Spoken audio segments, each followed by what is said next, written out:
everybody! This is me again, ang inyong Ate Rena.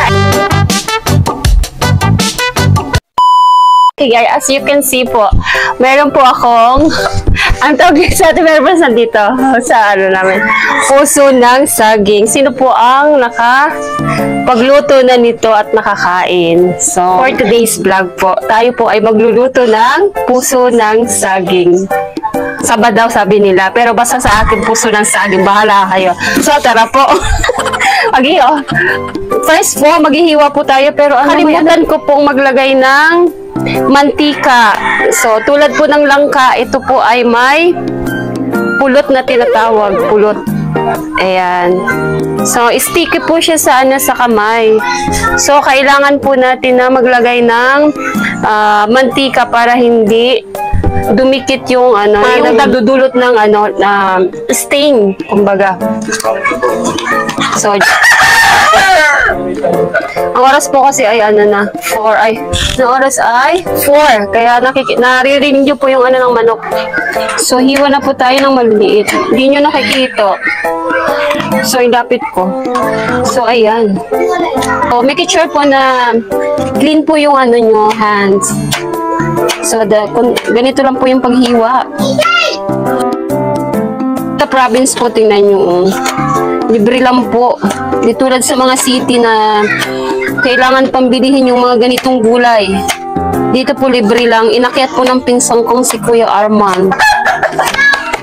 Parang hindi na kailangan.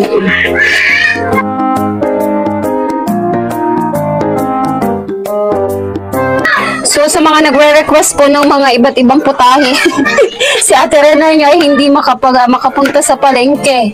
So, dito tayo sa libreng mga gulay-gulay muna. Yun yung ipapakita ko po sa inyo. Kasi yung shout out po sa mga nanonood at patuloy na nagsusupport sa ating munting channel. Thank you so much po. So, nandito po si Ate Mary France. Tatambay na muna daw siya sa amin. So, ano pong nyo ngayon? Ulam. Ito ay gabihan po namin.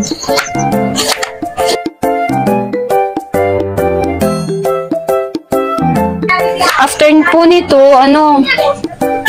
pipigaan po ito, lalagyan po natin ng asin para lumabas yung katas ng puso ng saging.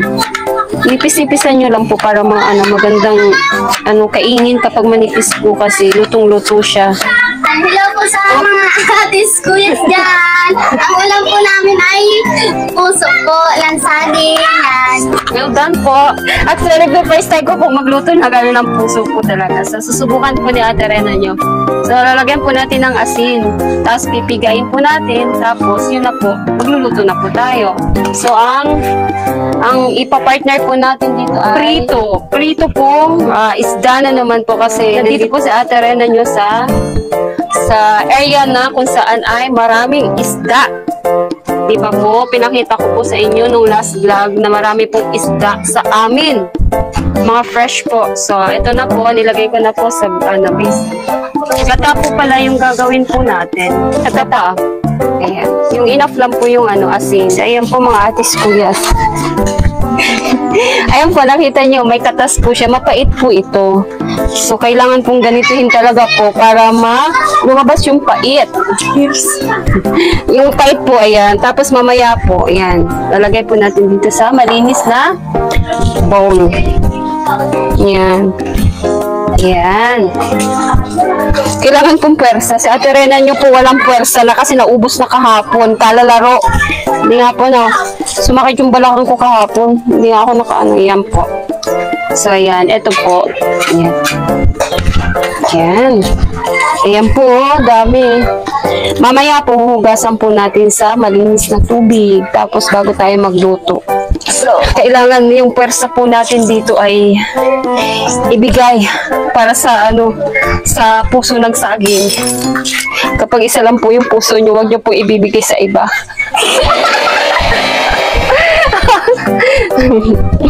Si Ate Mary France yung videographer ko po. So, pipigaan po natin. Nakikita nyo po, ayan o, yung katas. Kailangan pong alisin to. So, hindi ko pa alam kung paano yung pagluto sa iba. Kasi iba-iba naman po kasi yung menu natin kapag sa pagluluto. Ano po yung English sa puso ng saging? Comment down below po kasi hindi ko po alam kung ano English ng puso ng saging. Malalasunod po, ayoko na pong magaluto nito. Kakapagod po, patutulog. Siguro ito yung totoong puso ng yung mga tapat, no? Kaya raman. Kasi ayan. Puso ng, kasi mapakla, yung tinatawag kong pakla, yung mapait siya. Ano po bang mapakla? Hindi ko po alam. Hindi ko na mag-isip, napapagod na ako kapipiga dito. Nag-iisip pa. Huwag niyo akong papag-isipin, Ate Skuyas. Oo, ikaw man yung nag-iisip. Ayan na po, tapos after nito, magagataan na naman tayo. Bago po natin matitikman ang puso ni Ate Rena nyo. Puso natin Rena nyo. Ng saging. Puso ng saging. Magulay natin malasahan ito. So, dadaan muna tayo sa paggagata, sa pagpipiga. Ayan. Bago natin maluto ito. So, sa susunod po, wag na kayo po magluto nito. Kasi nakakapagod. Paano malalasahan yung hindi Tayo maglalasa para sa kanila. Ayan. Masarap po dito ay parang tapa. Yung panghalo po dito ay tapa. Sana po natin. Ito yung pangalawang gata muna.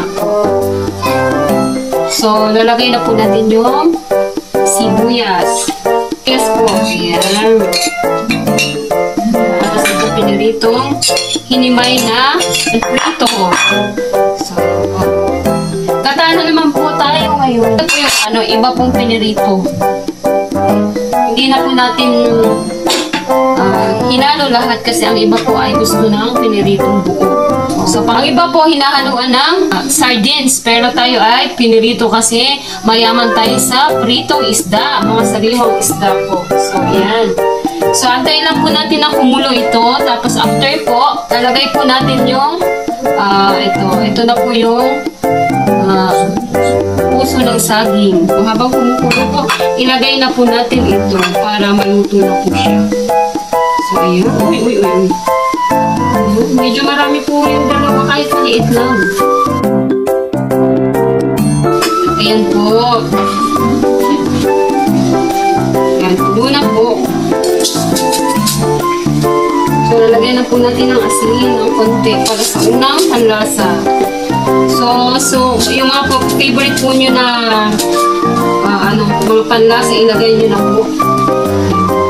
Pag natuyo po ito, after po nito, mga 10 minutes po siguro. So, luto na po yung puso ng saging. Pag natuyo na po yun, sure na po yun na luto na yung puso ng saging, yung gulay po natin. So, ilalagay po natin yung pinakahuling gata.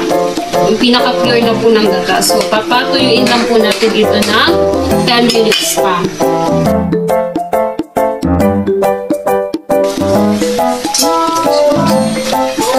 Patuyuin lang po natin ng konti. So, alisin na po natin. At tuyo na po kasi siya. So, wala na po siya. So, ito po yung sure na luto na ang ating gulay na puso ng saging. So, ilalagay na po natin itong pinakalas po na gata. Ayan, pure po ito. So, ito na po ang magpapalasa po talaga. Ito po ang po nito. Tapos na po. Mamaya po ay lalasahan po natin ulit yung niluluto po natin. Kung enough po yung asin na nilagay natin kanina sa unang paglagay natin ng gata. So, ito na po yung pangalawa and last. So, ayan po. Papakulaan po natin.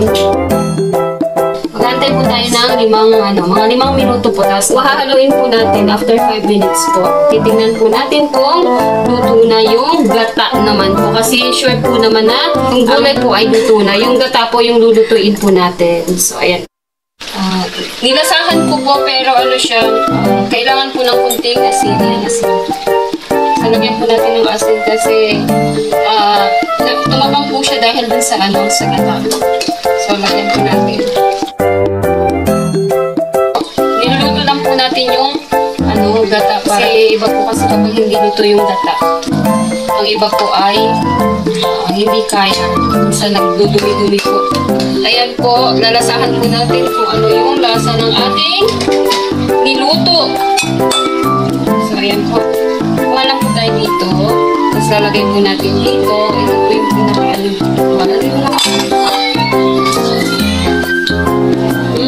Medyo okay na po. Matamis-tamis siya na sakto lang yung alat. So, magugustuhan po ito ng family ko. At saka ni Ate Mary France. Si Ate Mary France yung nag-request nito. Pinipigil natin Mary France yung tawa niya. Nandiyan po siya yung humahawak ng cellphone. Ng camera. Ayan po. Ayan, malapit na. Tapan na lang po natin. Ayan. So, antay lang po tayo ng mga 3 minutes. Makita lang po natin na ang gata ay matuyo na ng konti. Okay na po yun. So, lutong-luto na po yung ating gulay at saka yung gata. So, pong isa, dinalhan po ako ng paborito kong ganito. So, alam nila kung ano po yung favorite ko. Isa po ito sa paborito ko. So, sabi ng tita ko kung may pusit daw po, dadalhan daw po niya ako bukas ng pusit. Ayan, isa din po yun sa favorite ko na pagkain. Akin lang daw to. So, si Ate Mary France, ayaw niya kasi alam niya na sabi ako sa ganito, ayaw daw niya. Puso na lang daw ng saging yung kakainin niya para sa akin daw ito. So, tatanggi ba ako ano to favorite ko to. So, ayan. Ayan po, last ko po ilalagay yung sili. Isang sili lang po yan. Kasi po yung mga kasama ko po ay ayaw ng maanghang. So, konti na po yung nilagay natin yung green. So, hiniwa po ng tatlo sa tatluhan. Hindi siya masyadong maanghang. So, medyo, na po, lutong-lutong na po. So, ayan. Po, titingnan na po natin kung luto na. Ayan po. Ayan. Tuyo na po siya. So, okay na po ito. So, may niluto na po tayong saging. Ginataang puso ng saging. Ayan. Thank you po for watching and thank you so much po sa mga nagsusupport lagi sa atin. Thank you so much po and shoutout po sa lahat ng mga nagpapashoutout. Hindi ko na po alam yung taga Pampanga po, si Kuya, si Sir Enzo po. Hindi po katandaan. Sa susunod po, magsusulat po ako. So, ayan po. Thank you so much po. Si Ate Mary France po, nandito sa akin. So, say po si Ate Mary France nyo. So, sa mga nagtatanong po kung bakit, andun po sa live ni Kalingap Alvin po. So, ayoko pong mag-talk. Si Ate Ren ayaw mag-talk kasi kapag ako nagsalita, dire-diretso po yun. Yung iniiwasan ko po na makabangga ng ibang tao at makasira ng ibang tao. So, ayan po. So, ako po ay, lagi lang po ako nasa likod nila. So, lalo na kay Ate Mary France kasi napamahal na rin po sa akin si Ate Mary France, yung mga beneficiaries ni Kalingap Alvin tulad ni Jamaica. Thank you so much po. God bless po and ingat po lagi kayo. Salamat po sa suporta. Thank you so much po. Yan eh. Sarap ng puso. Ng saging. Pwede na.